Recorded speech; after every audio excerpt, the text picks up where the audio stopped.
Magandang umaga po sa inyong lahat. Malaking kagalakan muli para sa aming pamilya na makasama kayong lahat dito sa Santo Tomas in Batangas. Lubos kaming nagpapasalamat sa Diyos para sa inyong mainit na Batangas welcome, Batangas hospitality. Iba talaga, parang next level yung hospitality no dito. Praise God for that warm welcome at tunay ngang pinagpala kami. Maraming salamat kay Pastor Willie sa invitation to preach this morning at purihin ng Diyos habang ating pinakikinggan ng kanyang salita ngayong umaga. Tayo pong mga manalangin. Let's pray. Oh Heavenly Father, we come before you with expectant hearts. Because, Lord, you say that every time that your word is opened, every time that your people gather, you are with us in the midst. And so we pray, Lord God, that we would be aware of your presence and that would cause us to feel both joy that we are not alone, but also to promote more of the fear of God in our hearts. Because, Lord, without your words, without your presence, we have really no hope at all. And so we pray, Lord God, would you teach us this morning? Would you rebuke us? Would you correct us? And would you train us in righteousness? Glorify and exalt the Lord Jesus Christ and humble your people. This we pray, all for Jesus' sake. Amen. Well, buksan po natin ang ating mga Biblia sa book of Genesis. Genesis actually means the book of origins or the beginnings. So we're going to the beginning of the Bible, chapter 11. And I want to read to you yung opening 32 verses from Genesis 11, verse 1 hanggang 32. I'll be reading in the ESV, pero God willing mamaya Tagalog for the preaching. Genesis 11, verse 1. Now the whole earth had one language and the same words. And as people migrated from the east, they found a plain in the land of Shinar and settled there. And they said to one another, "Come, let us make bricks and burn them thoroughly." And they had brick for stone and bitumen for mortar. And then they said, "Come, let us build ourselves a city and a tower with its top in the heavens, and let us make a name for ourselves, lest we be dispersed over the face of the whole earth." And the Lord came down to see the city and the tower which the children of man had built. And the Lord said, "Behold, they are one people, and they all have one language. And this is only the beginning of what they will do. And nothing that they propose to do now will be impossible for them. Come, let us go down and confuse their language, so that they may not understand one another's speech." So the Lord dispersed them from over the face of the whole earth, and they left off building the city. Therefore its name was called Babel, or Babel, because there the Lord confused the language of all the earth, and from there the Lord dispersed them over the face of all the earth. We'll leave the reading there. I've entitled the message this morning, "The City of Man and the City of God." I wonder what kingdom and what city you belong to this morning. Nung huling bahagi ng dekada 1920, nagkaroon ng competition sa New York City sa pagitan ng dalawang malalaking negosyo. Tinawag ito ng mga newspaper na the race into the sky. The race into the sky. Pareho silang nagmamadaling magtayo ng pinakamataas na gusali sa buong mundo. At sa huli, nanalo ang Chrysler Building. Ngunit hindi nagtagal ang kanilang tagumpay dahil itinayo na naman ang Empire State Building na mas mataas pa kaysa rito. The Empire State Building, 1,500 feet high. Tinawag ang panahong iyon na the age of progress. Ngunit ilang taon lang ang lumipas, dumating ang Great Depression at bumagsak ang ekonomiya, maraming nawala ng trabaho at lahat ng mga record-breaking towers, ang mga tore na dating simbolo ng tagumpay ng tao ay nakatayong tahimik at halos walang laman. Ngayong umaga sa Genesis chapter 11, makikita natin na matagal ba bago itinayo ang mga skyscraper ng New York, may isa pang race into the sky. Ngunit ang Tower of Babel ay hindi monumento ng pananampalataya sa Diyos, kundi monumento ng kayabangan ng tao. Gaano man ka-impressive ang mga constructions ng tao, ang Diyos lamang ang kataas-taasan, ang makapangyarihan sa lahat. Gaano ka-impressive ang mga constructions ng tao, the Lord God of heaven is higher and greater than them all. O sa Genesis 11, nararating natin ang isang mahalagang turning point sa unang aklat ng Biblia. Bago ipakilala sina Abraham, Isaac at Jacob, ang mga patriarchs na pinili ng Diyos ayon sa kanyang kalooban, inilalagay muna sa harapan natin ng kasulatan ang larawan ng sangkatauhan na nakakaisa sa pakihimagsik laban sa Diyos. Dito natin makikita ang ugat ng problema. It's the problem of pride. Problem of pride. I'm sure you know this already. Ngunit ang Biblia ay puno ng mga positibo at negatibong halimbawa. May mga bayani ng pananampalataya, mga heroes of the faith, nagniningning sa kanilang katapatan. Pero tinuturuan din tayo ng Diyos sa pamamagitan ng buhay ng mahihina at bumagsak na mga tao. Iyan ang dominant theme, hindi lang dito sa Book of Genesis, kundi sa lahat ng 65 books na susunod. From beginning to the end of Scripture, makikita natin ang mga taas at mga baba ng kwento ng tao sa harap ng Diyos. There are heroes and there are villains. And there are heroes who become villains. And there are villains who become heroes. And there are all kinds of characters that fill the pages of our Bibles. Positive and negative examples. Hindi tinatakpan ng Biblia ang mga pagkakamali at kahinaan ng buhay ng mga tao. Walang beauty filter. Walang Photoshop. It is a very honest record of the triumphs and the tragedies of mankind. Surely, even the best of men are men at best. Well, ngayon, as we turn to Genesis 11, haharap tayo sa isang kwento puno ng irony. Narito mga tao, they build so high, yet they fall so low. Ang lahat ng mapagmataas na ambition nilang magtayo ng tore para ipakita ang sariling kaluwalhatian. Sa huli, naging paalala lang na limitado lamang ang tao. Man is limited. There is only so far that man can go. Sapagkat, mga kapatid, walang katulad at walang kapantay ang Diyos. He has no rivals. He has no equals.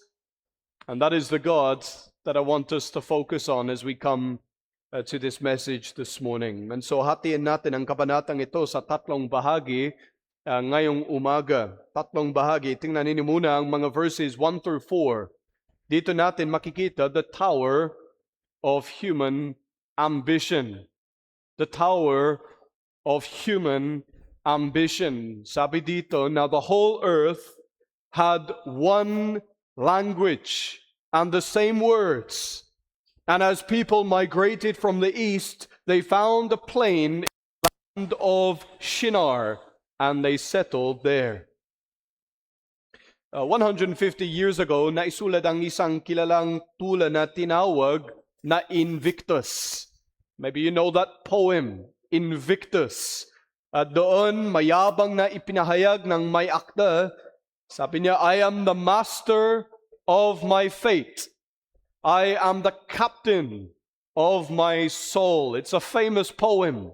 the anthem of the modern age. I am the master of my fate. I am the captain of my soul. Ito ang kayabangan ng tao. He thinks that he can do things on his own terms. Pero alam ninyo, as we read sa Kawikaan 16 verse 18, pride comes before destruction. At iyan din ang makikita natin sa Genesis chapter 11, the pride of man. The pride of man. Now remember where we are in the story. Sa chapter 11, halos 100 taon na ang nakalipas mula sa baha. The great flood, where Noah built the ark and saved the lives of him and his family. About 100 years have now passed at lumaki na ang populasyon. Ngunit sa halip na kumalat sa buong lupa tulad ng utos ng Diyos, ang mga tao ay nagtatipon-tipon. God told them to go and disperse and to fill the earth and to subdue it. And the people said, no, we will stick together. At sabi sa verse 1, ang buong lupa ay iisa ang wika at iisa ang pananalita. One language at one speech. Bakit hindi lang one language? Bakit kailangan pang idagdag ang one speech? O kasi kahit na pareho kayo ng wika, minsan mahirap pa rin kayong makaintindihan, di ba? Alam natin kung minsan mahirap ang komunikasyon. Dito sa Pilipinas, sabi nila, there are apparently 170 to 185 languages and dialects. Even from Batangas to Bulacan, may mga ibang words. Instead of diba, you say diga. Okay, so I'm learning quickly over the last few days of fellowship here. But there's a same language but different speech. At minsan, kahit na pareho kayo ng wika, maaari pa rin kayong maka-misunderstand. Gumagawa pa rin ako ng maraming mistakes linggo-linggo habang sinusubukan kong mangangaral sa Tagalog. Hindi madali at may mga representatives dito. They remember when I first began preaching. When we first arrived in the Philippines, maraming mistakes. Hanggang ngayon, maraming mistakes. In fact, ilang sa inyo, maybe you've heard when I was preaching on the book of Jonah, I said that he was not caught in a bagyo, pero he went to Baguio. And after preaching for 3 or 4 weeks, the church finally had the courage to say, hey, brother, actually, he didn't go to Baguio. He was caught in a storm. Iba ang pronunciation. O may missionary friend ako na instead na sabihin na kayang ibigay ng Diyos ang bagong puso sa inyo, sinabi niya sa kanyang kongregasyon, kayang ibigay ng Diyos ang bagong pusa. God does not promise na lahat ng naniniwala sa Kanya ay magkaroon ng binagong pusa, but a new heart. And so you see, don't you, na kahit magsalita tayo ng parehong wika, minsan mahirap pa rin makaintindihan. Ngunit sa Genesis chapter 11, lahat ay nagsasalita ng iisang wika at iisang pananalita. Walang anuman nawala sa kanilang komunikasyon. Wala ring nosebleed. Pero every single person on the face of the earth, imagine, understood one another. And yet, kasabay ng unity na iyon, na dumating ang isang dangerous idea, isang collective ambition na lumaban sa Diyos. Sinasabi sa verse 2, they journeyed eastward. Eastward. Now, by the way, sa Lumang Tipan, tuwing nakikita natin naglalakbay ang isang bayan eastwards, palaging masama ang nangyayari. It's always a bad thing. Now, I'm not saying that west is best, pero sa Lumang Tipan, in the olden times, in the ancient days, the east was a dangerous place. Noong panahon ng Lumang Tipan, ang pagpunta sa silangan ay madalas nangangahulugan paglayo sa presensya ng Diyos. Si Adan at Eva ay pinalaya sa east of Eden. Si Cain, he went to the land that was east, to the land of Nod. And so we see dito sa Genesis chapter 11, humanity again goes east, palayo sa lugar kung saan ipinakikilala ng Diyos ang kanyang sarili at naninirahan sila sa lupain ng Shinar. Ang Shinar ay isang lugar sa Mesopotamian Valley na magiging Babylonia sa hinaharap.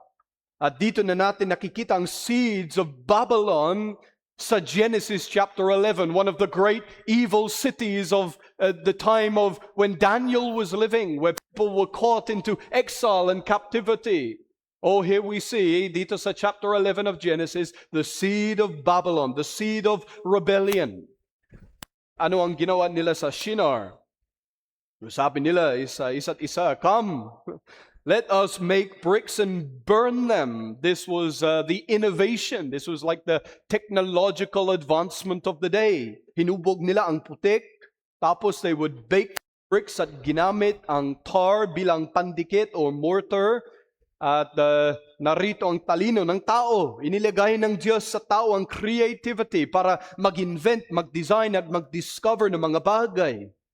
Lahat iyon ay bahagi ng common grace ng Diyos. Isipin ninyo ang lahat ng invention at tuklas sa science at art. You think of all of the wonderful technological advancements that we have ngayon sa 2026. All of the wonderful things. Electric fans and internet and light and marami pang iba. We are living in an age of creativity and advancement and progress. Ipinakaloob sa atin ng Diyos ang kahangahangang capacity for creativity, pero that same creativity ay pwede ring makorrupt. Even good things can become bad things when they become ruling things. At iyan ang nangyayari dito pa sa Genesis chapter 11. Sinasabi sa verse 3, then they said, come, let us build ourselves a city and a tower with its top into the heavens, and let us make a name for ourselves, lest we be dispersed over the face of the whole earth. Here in this chapter, we have proud man pursuing his personal ambitious schemes, hiwalay sa Diyos. Gusto nilang gawin ng dalawang bagay. Una, isang lungsod para sa social unity. Pangalawa, isang tore para sa spiritual supremacy. Ito ay isang civilization na gumagamit ng organization at technology, ngunit hindi iniisip ang Diyos. God, in one sense, has been pushed to the margins, pushed to the sidelines of society. Gusto nila ang mga bagay na nilikha ng Diyos, ngunit hindi nila nais ang Diyos na lumikha. And we know that because what does the verse say? Look at their own two main motivations for building the tower. Are they doing it just to express their God-given creativity? Hindi. Number one, para ipagyabang ang kanilang pangalan. Pangalawa, para hindi sila ma-dispersed. Now, alam ninyo, one characteristic of God of the Bible is that He gives names to His people. Ngunit tingnan ninyo, ang mga lalaking ito, determinado sila to establish their own legacy. They want to establish their own name. It's all about me, myself and I. This is my project. This is my legacy. Ito ay isang monument sa independence. Ito ang tinatawag na humanism. Ang deification of man, ang futile attempt na erase ang kanilang sarili sa level ng Diyos. What is the chief end of man?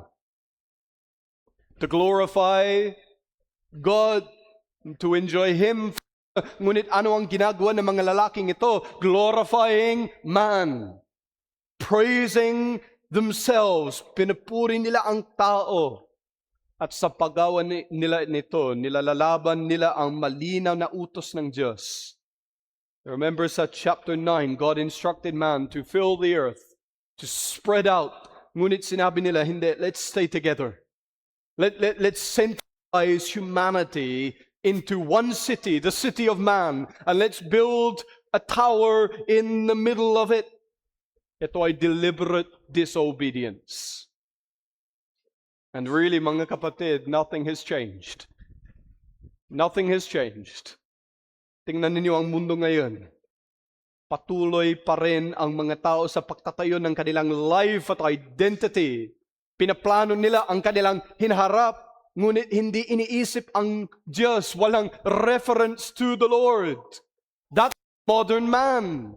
That's the humanism that we see beginning at Babel but continuing to Batangas. The pride of man. Hindi iniisip ang Diyos. Naging eksperto na tayo sa art of independence. Oh, and there's a tax, not just on the men, but also of the women. Feminism. Strong, independent woman. Don't need no man. Yan ang mindset ng mundo ngayon. We don't need God. We don't need His perfect design.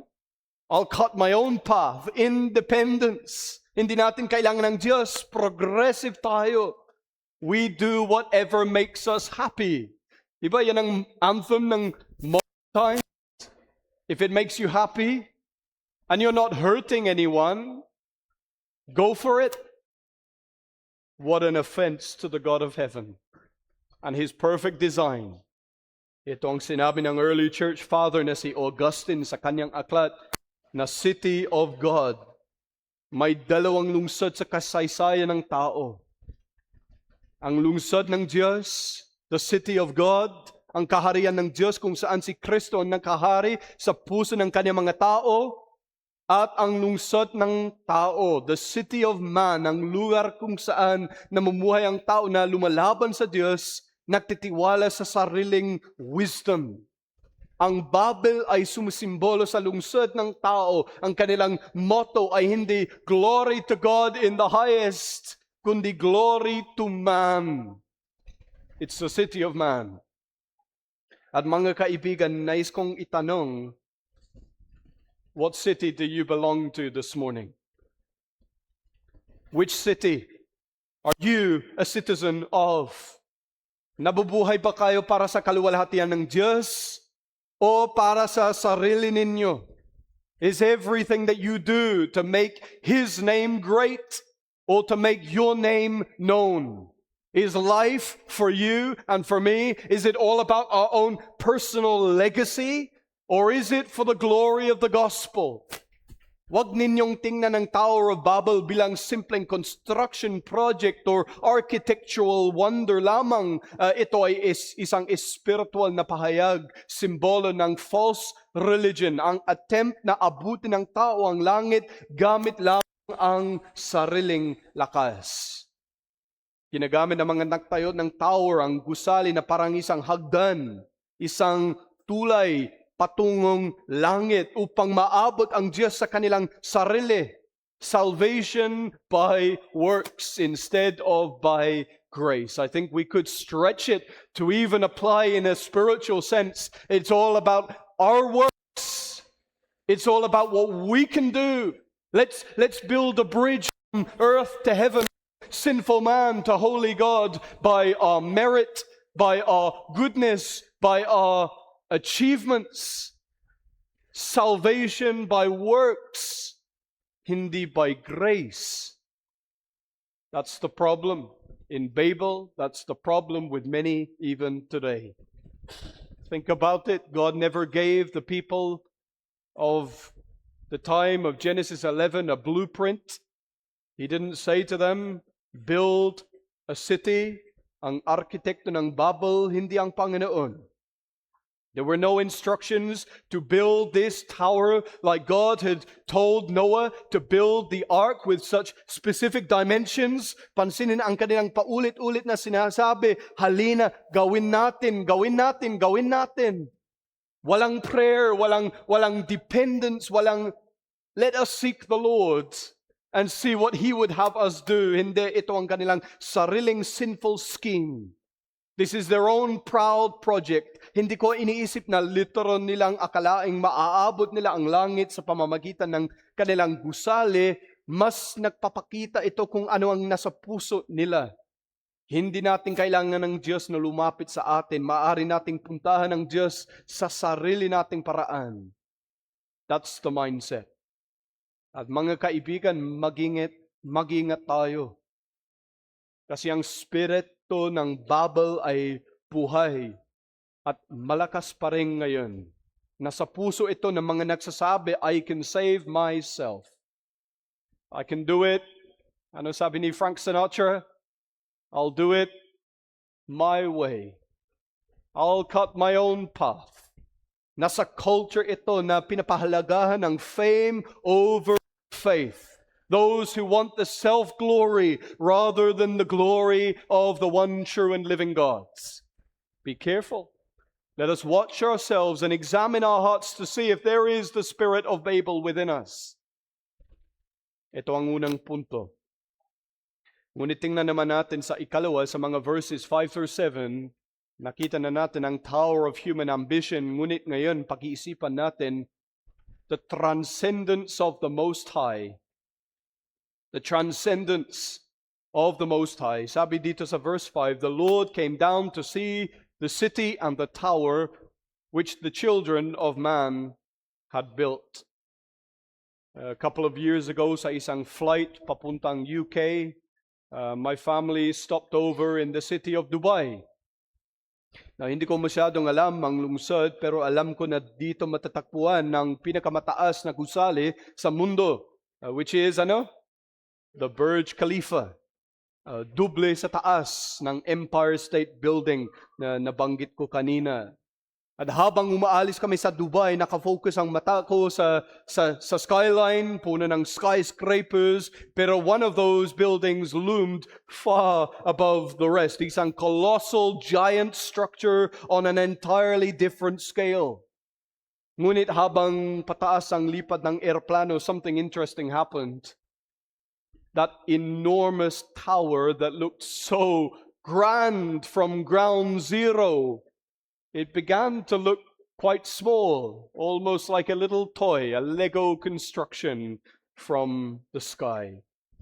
At mga kaibigan, maaari mong tingnan ng Burj Khalifa mula sa taas, pero you can never look down upon the Lord.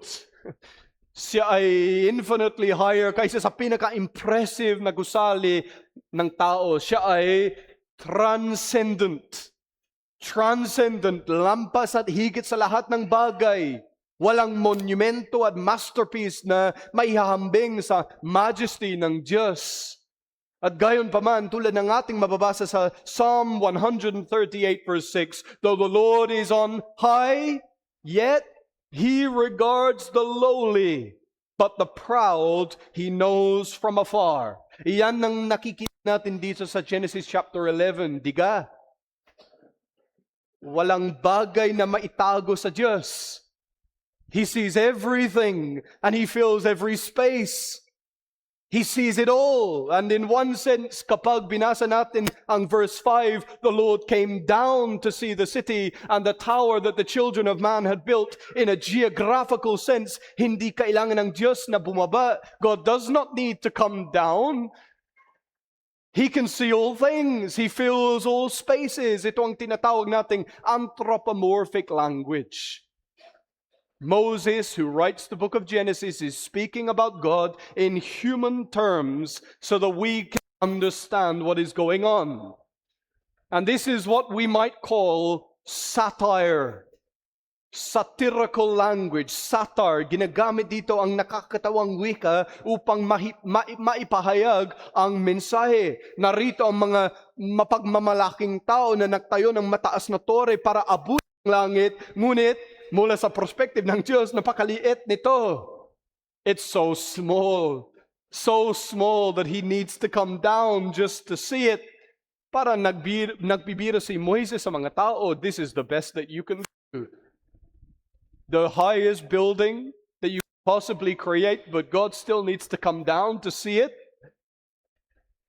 Napakaliit. Your grand achievement. Kailangan pa rin ng Diyos na bumaba para mapansin ito. Naalala ko ang kwento ni Prophet Elias. Nung tinukso niya ang mga pari ni Baal sa Mount Carmel, nang hamunin nila ang Diyos sa isang contest laban kay Baal at sinabi kay ni Elijah, maybe you need to call him louder. Baka mahirap marinig ng inyong Diyos. Baka siya ay nagbabakasyon. Maybe nasa CR siya, sa madaling salita. Baka the God that you serve is not really a God. Anong klase ng Diyos iyon? O ganito rin ang nangyayari dito sa Genesis chapter 11 as the builders began to lay the bricks at akala nila napakataas nila. God has to stoop down to their level. The sky is the limit. Marahil ang sinabi nila, ngunit tingnan natin ang ating mataas at dakilang Diyos. Clearly, the sky is not the limit because God is above the sky. Ito ang doktrina ng transcendence ng Diyos. He is transcendent. At iyan ang buong punto ng passage na ito, that while man tries to climb up, God must come down. There is no good for you or for me to try to get to God in our own strength and wisdom. God must come down. Kailangan niya bumaba sa atin. And so we read sa verse 6, Behold, God said, they are one people and they have one language, and nothing that they propose to do will now be impossible for them. God is not expressing a feeling of being threatened by human potential. Sa halip, kinikilala niya na kapag nakaisa ang sinful men sa pride at rebellion, walang limit sa kasamaan na maaari nilang gawin. You see, they are a united people, pero ang unity nila is against God's. Madalas natin banggitin ang unity bilang isang positive thing. And it's one of the great desires of every pastor and hopefully every member as well, that we will be united. That in the midst of all of our diversity, some of us old, some of us young, male and female, different social backgrounds, maybe even different ethnicity, but when we come together in the church, we're all mga kapatid kay Kristo, brothers and sisters in Christ. In all of our differences, we pray to God for unity. Tama iyon. Pero ang unity ay mabuti lamang kapag nakabatay sa katotohanan.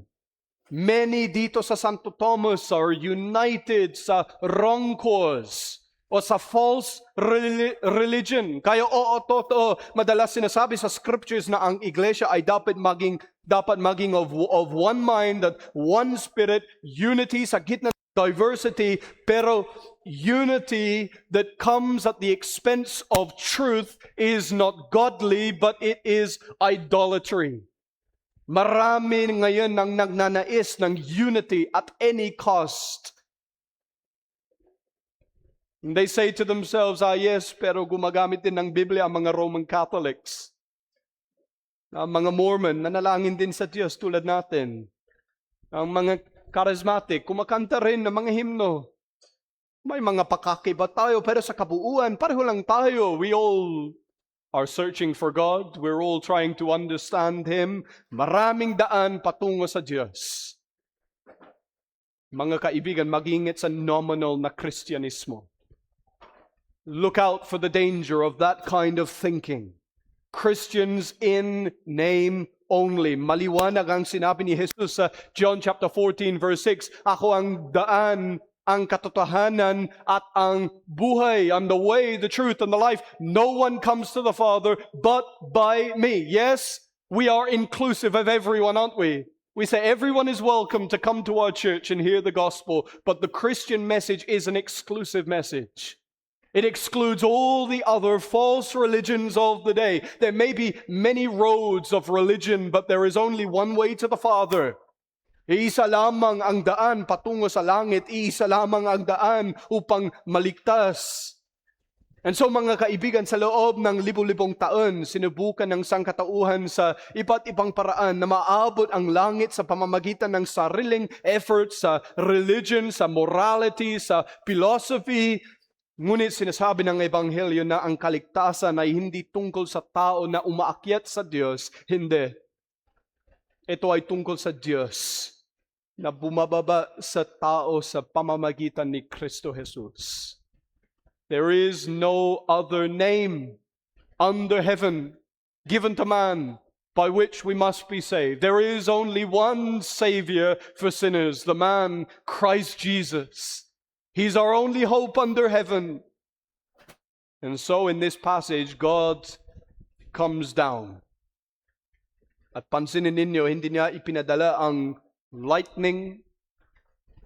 Maybe we would be tempted to do something like that, to topple the tower, parang dominoes. There you go. Hindi. Napakasimple, nilito niya ang kanilang wika. Hindi para sirain sila, kundi para pigilan sila. You imagine the scene. One man, he calls out for the bricks, and another says, what is this nonsense? So one of them gives the orders, and the other one, they can't understand what he said. At kaya wala ng ibang choice, kundi huminto ang paggawa. Napaka-chaotic. At napilitan ng proyekto na bumagsak. God frustrates the plan of the proud. Ngunit pansinin ninyo, kahit ang kanyang paghuhukom ay may halong awa. May habag. Notice, his judgment in this passage is mixed with mercy. At mga kaibigan, ganoon din ang nangyayari sa inyo ngayon. Nagtatayo pa kayo ng buhay na walang Diyos sa sentro? Puno ba kayo ng proud ambition? Personal promotion? Gusto ninyong magkaroon ng fame at name at worldwide acclaim? Oh, let this passage be a lesson sa inyo na you cannot rebel against the sovereign God and win the contest. Gaano man kalaki ang inyong numbers, gaano man katalino ang intellect, gaano man kalakas ang ambition, kung tatayo kayo laban sa Panginoon, babagsak kayo. You will fall. It will be chaos if you run to anyone but to Christ. And so let me encourage you this morning to stop building if your building is not for God. Stop living for yourself. Stop pushing God to the sidelines of your life. I'll do everything that I possibly can to make the best life possible for me and my family. And you've forgotten to put Christ at the center. Stop building if your building is not for God. Mga kaibigan, how merciful that God came down sa Babel to stop them before it caused too much destruction. Pero higit na how merciful na God came down to Bethlehem. Centuries later, God would come down again. Pero this time, God will not come to scatter the people, but to save a people. God would come again, not to confuse, but to make clear na si Jesus lamang ang ating pag-asa sa buhay at kamatayan. Purihin natin ang Diyos para sa ating nakikita sa Ebanghelyo. For God did not send His Son into the world to condemn the world, but in order that the world might be saved through Him. God came down to Babel, mercy. God came down to Bethlehem, greater mercy, greater grace. Greater gospel. The Lord Jesus Christ would come down so that you and I might know that there is a way back to God from the dark paths of sin, that there is a door that is open and we may go in. At Calvary's cross is where we begin as we come as a sinner to Jesus. Sa Babel, bumaba ang Diyos sa paghuhukom dahil sa pagmamalaki ng tao. Pero sa Bethlehem, bumaba si Kristo sa biyaya dahil sa pangangailangan ng tao. How great is our God! How great is our God, high above the heavens, yet stooping to save. This transcendent God above time and space. Imagine, you know where we are? Philippines in Southeast Asia, on planet Earth, located in the solar system, circling the sun. But how many stars in the galaxy? Millions, billions, quintillions of stars. We are just a microscopic point in the vast universe. And yet, this transcendent God who owns it all, who created it all, would become the immanent God. Immanent, He comes close to His people. Oh, mga kaibigan, I pray that your tower of pride will crumble and fall, so that you might come to know and love this humble Savior. The most loving thing that you can ever hear is a man or a woman who says to you, I pray that your pride would be exposed before it brings you to destruction. Come to the humble Savior, the Lord Jesus Christ, who came down to save sinners, who came down to humble the proud, and to give them something greater than a tower, but to give them a citizenship in the city of God. Kaya habang tayo papalapit sa pagtatapos, let me finish with this. The toppling of human pride.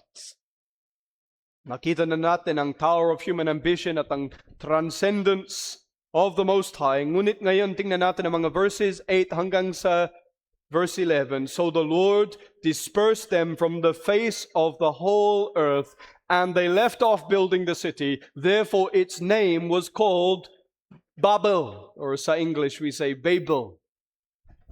And they left it because the Lord confused the language of all the earth. Sa buong mga pambungad na kabanata ng Genesis, nakita natin ang tatlong dakilang pakuhukom. 3 great judgments na patuloy na humuhubog sa mundo hanggang ngayon. Una, the curse that came after the fall of man in the Garden of Eden. Pangalawa, the flood, after which God made the covenant that He would never flood the earth, and we see the rainbow in the sky as a sign of that covenant. At pangatlo, dito sa Kabanata 11, ang confusion ng languages at ang dispersion ng nations. In the first 11 chapters of the Bible, 3 judgments that continue to plague the world today. And this moment is not only a sequel to chapter 10, the Table of Nations, kundi isang paliwanag kung paano nabuo ang mga bansang iyon. Para sa mga tao sa Shinar, tila ito ay isang setback. The confusion of the languages, the scattering, lahat ay tila pakuhukom, ngunit ito rin ay isang biyaya. Kung hindi susunod ang tao sa utos ng Diyos na fill the earth, siya na mismo ang gagawin nito. I'll disperse you myself. Ang tower na nilayon bilang paraan upang mapapalapit sa Diyos. Sa katunayan sa Hebrew, they called the place Babeli, ang pintuan ng mga Diyos. Ngunit pinalitan ito ng Diyos ng pangalan na Babel, na ibig sabihin confusion. And isn't it interesting na hindi nagtatapos ang story sa Genesis 11. Ang Babel ay magiging Babylon balang araw, ang dakilang imperyo na umangat sa kapangyarihan at muling tumayo laban sa buhay na Diyos.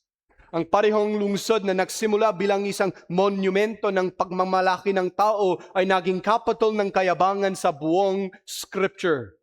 Sa katunayan, ilang siglo ang lumipas, another proud man would stand on that same ground. Si Haring Nebuchadnezzar, tumitingin sa lungsod ng Babylon at sinasabing, look at this great city that I have built with my own hands for the glory of my majesty. This is the very same place that we read about in Genesis 11, now as a central location for a proud and boasting King Nebuchadnezzar. Ito na naman ang spirit ng Babel, man exalting himself laban sa Diyos. At kaya, just as before, you remember how God came and had to humble Nebuchadnezzar. What happened to him? Ang makapangyarihan hari ay pinaluhod, pinalaya sa pinilit kumain ng damo, tulad ng isang hayop hanggang sa itaas niya ang kanyang mga mata sa langit at ipahayag na ang kataas-taasan ang naghahari sa kaharian. Mula sa Babel hanggang Babylon, humanity never seemed to learn the lesson. Ngunit mula sa Babylon hanggang sa Batangas, natutunan na ba natin ang aral? Are we making the same mistake in our own context as we see happening all the way through the Word of God? Oh, mga kaibigan, Scripture reminds us that God resists the proud, but He gives grace to the humble. God is actively opposed sa pride. Kanyang nilalalaban nito. Kaya humble yourself. Ngayong umaga, huwag itayo ang buhay sa buhangin. Itayo ninyo ang inyong buhay sa bato, ang Panginoong Hesukristo. Ilagay ang inyong mga paa sa matibay na pundasyon, gaya ng ating aawitan sa lumang himno, On Christ, the solid rock I stand, all other ground is sinking sand. Have you come to be able not only to sing that with your mouth, but have you believed that in your hearts? Is it true for you that you're standing on the rock that is Christ? Or are you saying, like the world, I'm the master of my fate, I'm the captain of my soul? Huwag kang maniwala sa mga kasinungalingan ng mundo. Stop believing in yourself. Stop following your heart. Take up your cross and follow Christ. Ang iyong puso ay deceitful at wicked. Ang deception ng espiritu ng Babel ay buhay at malusog sa bawat isa sa atin ayon sa ating kalikasan, at kailangan nating lumapit kay Kristo at makumit sa kanyang iglesia. Come to the Lord Jesus Christ, sapagkat ayon sa ating nabasa sa 1 Timothy chapter 3 verse 15, may iisang tower lamang na tatagal magpakailanman. What is that tower? Sabi doon, the church of the living God, the pillar and foundation of truth. That is the only tower that will stand for eternity. The church of the living God, the pillar and foundation of the truth. Come to Christ and come into His church. Ang Tower of Babel at marami pang katulad nito ay babangon at babagsak. Ngunit Christ's church will stand firm until the end. O saang pundasyon ba nakatayo ang iyong buhay ngayon? Naway si Kristo. Amen. Let's pray. Oh, Heavenly Father and gracious God, what mercy that you would come down to Babel, but what grace that you would come down to Bethlehem, and that one day you would go to the cross and you would die at Calvary so that we, proud people by nature, might have that pride broken and be made into humble believers. Oh Lord, truly, there is no other name. There is no other way to be saved, only the Lord Jesus Christ. Oh Lord, we pray that on Him, Christ, the solid rock, we would stand. For all other ground is sinking sand. Oh Lord, we pray that if we have come to church this morning, proud in ourselves, trusting in our own personal self-salvation plan, we pray that you would frustrate that plan before it is too late, and that you would lift up our eyes so that we may see that there is only one the transcendent and immanent God, the merciful and gracious King, the Lord Jesus Christ, who rules and reigns and suffered and saves. Oh, Father, we pray that He would be our firm foundation and that we would come into the church, the foundation of the truth. This we ask for your glory in Christ's name. Amen.